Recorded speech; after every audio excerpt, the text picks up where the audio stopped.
Hi, this is Anil from Techno Education and welcome to the What's the Output video series on C programming language. Here we're gonna give you a C program and we're gonna ask you guys to guess the output of the program, and then we're gonna run this program and explain the output. So all you need to do is pause this movie and take a look at the source code which is here in the editor, and then come up with the output of this program. Once you have an answer, just click on the play button. I'm gonna run this program and explain the output.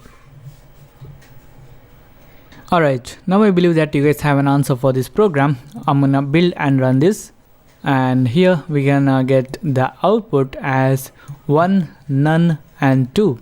So now why the heck we're gonna get 1, none and 2 as the output?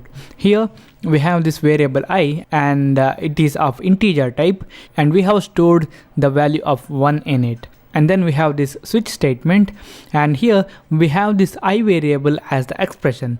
This switch expression will be evaluated, and the result of that expression will be compared with the case values. If the case value matches, then the statements inside that case will be executed.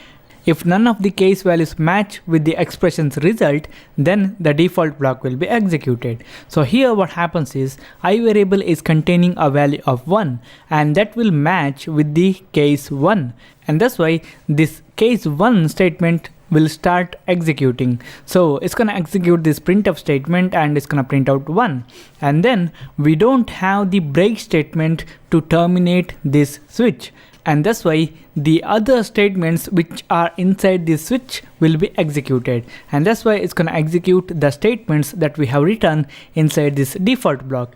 So it's gonna execute this printf and it's gonna display none, and then again we don't have any break or anything to terminate this switch, and that's why the other statements will be executed. So it's gonna execute this printf statement which is in the case 2, and it's gonna print out 2, and after executing this statement there are no other statements to execute, and eventually the switch will terminate and the control will come out of this switch.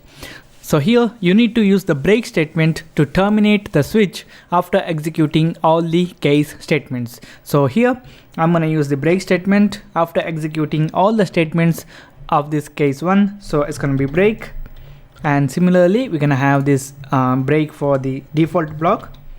And here for this case 2, there is no need to use the break statement, because after executing all these statements, the control will eventually come out of this switch statement. So if you want, you guys can use the break statement here with the last case.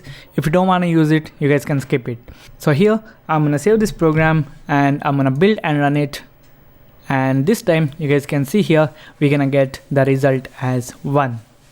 So this is it guys, thank you for watching, and don't forget to subscribe to my channel. Check out my website learninglad.com for more video tutorials, and I'll see you in the next tutorial.